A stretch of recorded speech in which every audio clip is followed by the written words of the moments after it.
inaynu youtuberada caanka ah youtubadooda magaca ka bedelan karayno si xaqiiqo ah inagoo ayagana wax dhibaato u geysanayn. haddaba si aanu mid u fiirino waxaan ku tijaabin doonaa youtuberka caanka ah ee Idris Abdi la yiraahdo. So waxaan tagi doonaa halkan, waxaan qoriyaa magaca Idris Abdi ya. okay, markaan Idris Abdi tago Idris Abdi youtube-kiisa waa kan. kadib youtube-kiisa markaan joogo waxaan rabaa inaan youtube-kiisa aan ka jabsano magaca ka bedelano. so waxaan sameynaa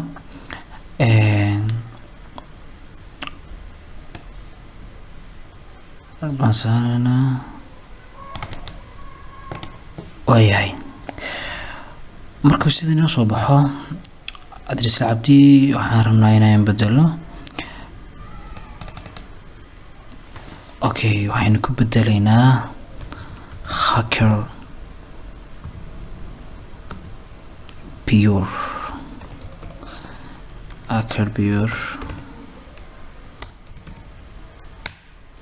ya. iminka laga bilaabo youtube-kan Idris Abdi ma lahan waxaa iska leh hacker pure. harjiniya inaad like saari doontaan muuqaalka, soo kalena subscribe saari doontaan channelka. السلام عليكم ورحمة الله وبركاته. باي باي.